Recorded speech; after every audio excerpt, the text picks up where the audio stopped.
Ang kanina po, ang pagkilos sa Naga City ay panawagan para dun sa simultaneous, ibig sabihin sabay-sabay, national coordinated protest na pinanawagan ng bayan. Kasali po ang mga progresibong grupo dito sa Bicol, sa Sumali. Actually, hindi lang po ito nangyari sa Naga City. Meron din sa Legazpi, at meron din sa Virac, Catanduanes. Ano po.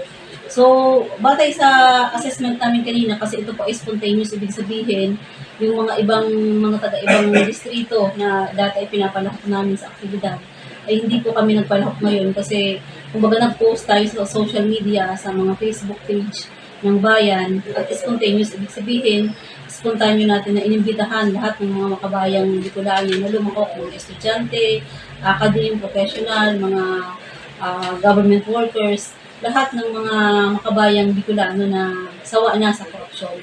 So sa assessment po, napakaganda rin ng feedback, lalong-lalo na po kasi kanina, nakapagsimula kami 9:30 na, hindi na po kami nakapagmarcha, pero nakita namin na unti-unting dumami yung mga tao.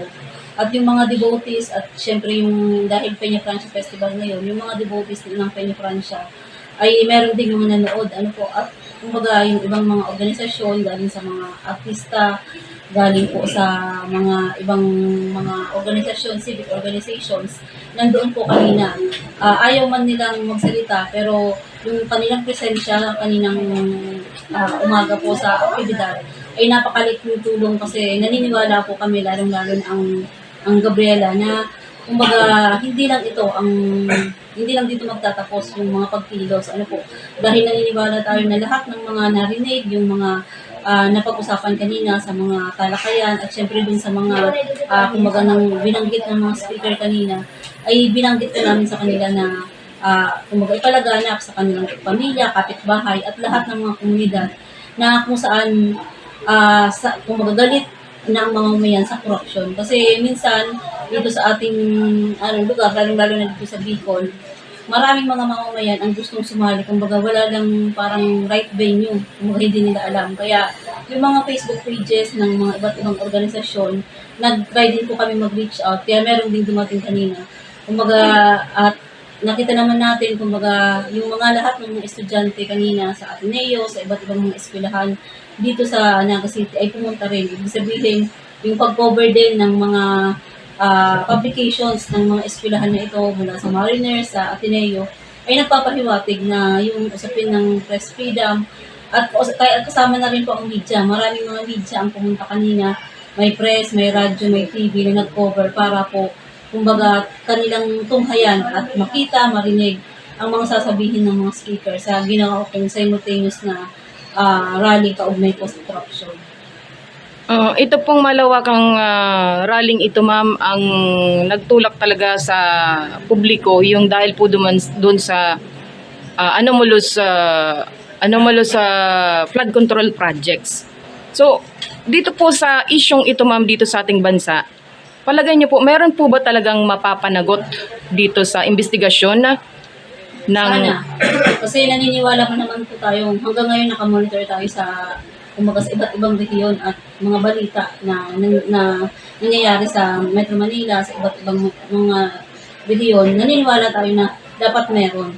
At kumbaga ipapakita natin ito na hindi lang ito ngayon. Kumbaga ang kailangan talaga yung pagkilos, pagkakaisa. Kasi kumbaga makikita naman ng ating gobyerno, ano po, yung mobilisasyon sa Luneta, sa EDSA, sa mga rehiyon na lumahok, makikita talaga na galit na ang taong bayan.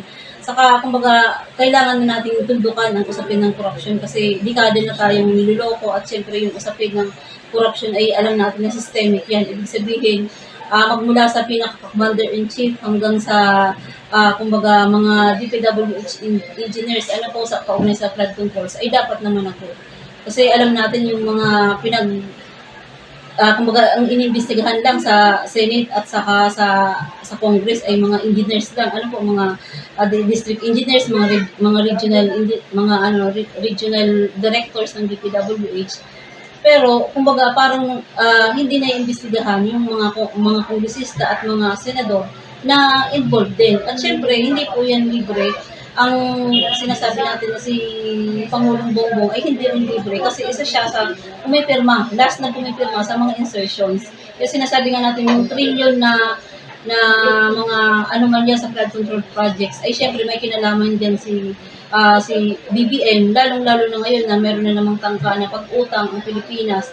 At syempre, kumbaga, kaban ng bayan, ibig sabihin, tayong mga mamamayan naman ang magbabayad na, kumbaga, lubog na sa utang ang Pilipinas at binabaha na tayo dahil dito sa mga korupsyon na nangyayari dito sa ating bansa. Nabanggit niyo po kanina ma'am na kailangan yung mga politician din po mapanagot.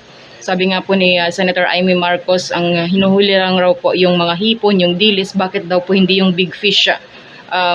Palagay niyo ma'am, sino-sino po kaya yung mga posibleng mga kilalang politiko ang pwedeng mapanagot dahil po dito sa flood control projects?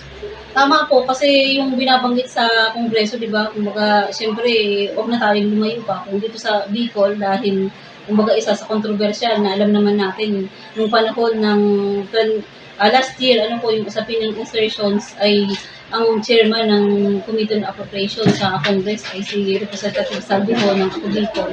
Kaya, kumbaga, meron na siyang order galing mismo sa Congress na bumalik sa Pilipinas para sagutin ang mga paratang sa kanya. O syempre yung mga binabanggit ng mga whistleblower, sila si Vizcaya, sila si Hernandez, yung kaugnayan ni Senator Joel Villanueva, ni Jingo Estrada, na kung saan makikita naman natin na kumbaga yung mga whistleblower na to ay nagpapakita talaga na merong mga ebidensya. Kumbaga ibig sabihin, kumbaga ito ay hindi na lang dapat imbestagahan sa Senate o kaya sa Senate o kaya sa Congress. Kumbaga kung dapat kasuhan sa ombudsman o kaya dalhin ito sa korte, mas maganda dahil kailangan po may managot at may kulong. Ibig sabihin, magsisilbing lesson o kaya magsisilbing aral po ito lalong-lalo na sa mga politiko na may mga malalaking kickback sa mga proyekto ng ating gobyerno. Ngayong hapon po ma'am, ano pa yung aasahan nating magaganap dito po sa Plaza Rizal? Opo. Actually, ang permit na kinuha natin sa Plaza Rizal ay 8 to 3 p.m. naman. Kaya kung sa pakikipag-usap sa atin ng NUNCA, ang NUNCA po ay composed yan ng mga professionals, ng mga academic at mga artists. Ngayong hapon, magkakaroon ng tugtugan sa Plaza Rizal. Magsiset up na lang po sila doon. Kaya magkakaroon ng pagpapatugtog, panawagan. Kumbaga, gagawin na platform yung pagtutugtog, mga makabayang at progresibong mga kanta para po kumbaga ipanawagan at syempre yung kanila din pong panawagan laban sa korupsyon.